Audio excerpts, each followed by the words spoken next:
Standing on a solitary hilltop in the Highlands of Scotland is a little-known barracks, a place where in 1746 a rebellion ended. This is the history of Ruthven Barracks.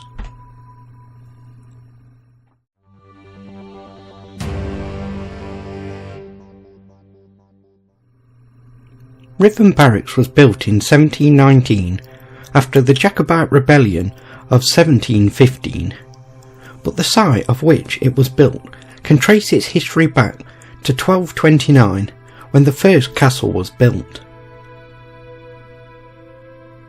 During the 13th century, the castle was held by the lands of Badenoch, chiefs of the Cummins.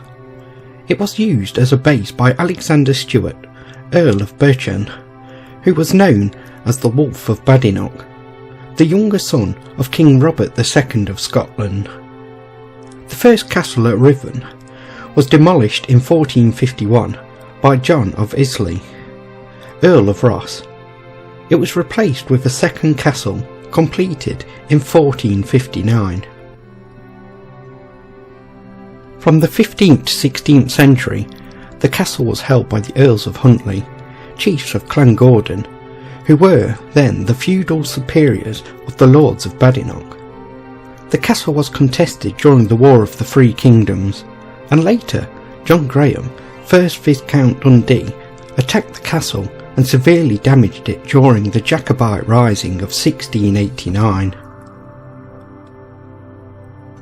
Due to continued unrest, the British government decided to build 45 barracks in strategic locations. The new barracks at Ruthven was completed in 1721 on the castle hilltop. The barracks accommodated 120 troops and 28 horses for dragoons. On the 29th of August 1745, a force of 300 Jacobite rebels marched on the government-held Ruthven Barracks. The barracks were under the command of a Sergeant Terence Malloy, who had with him only 12 private soldiers. The Jacobites came to the gates of the barracks and demanded that Malloy surrender. Malloy was defiant and refused, despite the Jacobites telling him that they would hang him and his men if he refused.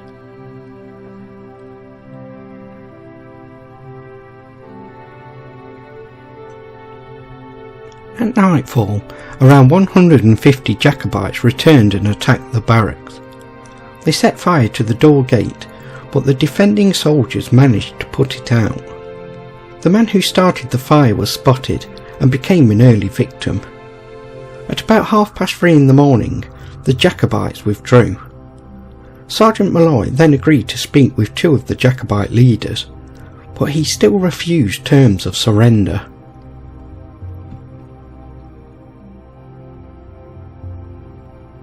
However, Malloy did agree to allow the Jacobites to remove their dead and wounded. The Jacobites had 2 men killed and several others wounded. The government soldiers had only lost 1 man, who had been killed when he raised his head above the parapet, despite orders to keep his head down.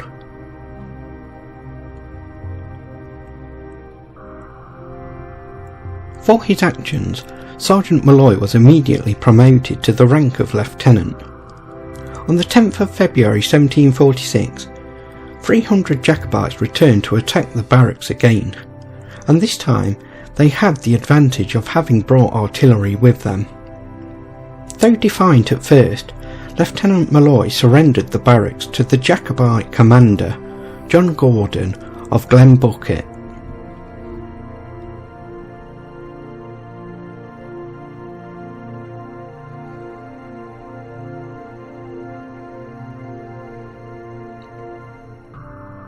On the day after the Battle of Culloden in 1746, some 3,000 Jacobites retreated to Fort Ruthven, but they were sent home by Prince Charles Edward Stuart, as their situation was hopeless. The Jacobite army and their leaders had regrouped at Ruthven Barracks, where they had awaited for word from Charles. His message for them arrived on the 20th of April, in which he stated, "Let every man seek his own safety in the best way he can." The departing Jacobites destroyed the barracks soon after, the ruins of which we still see today.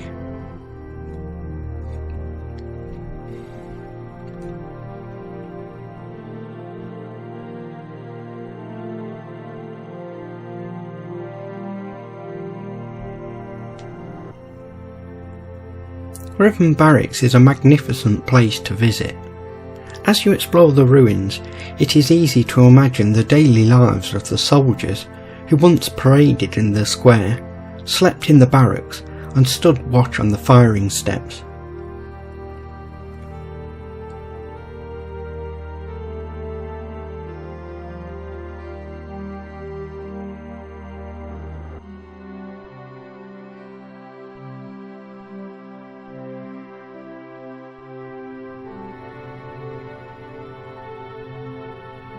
The ruins have a solitary feel to them, remote and difficult, but soldiers posted here had food, a roof over their heads and strong walls to protect them.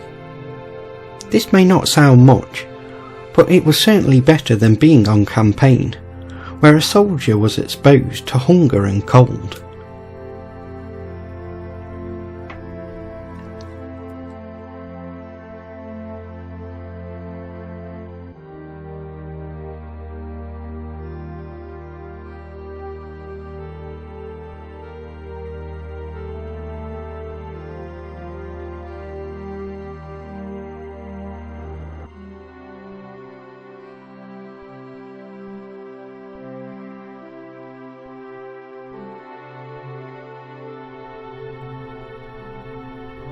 As I wandered around, I felt a great feeling of belonging, which made it difficult for me to leave, and I cannot wait to return.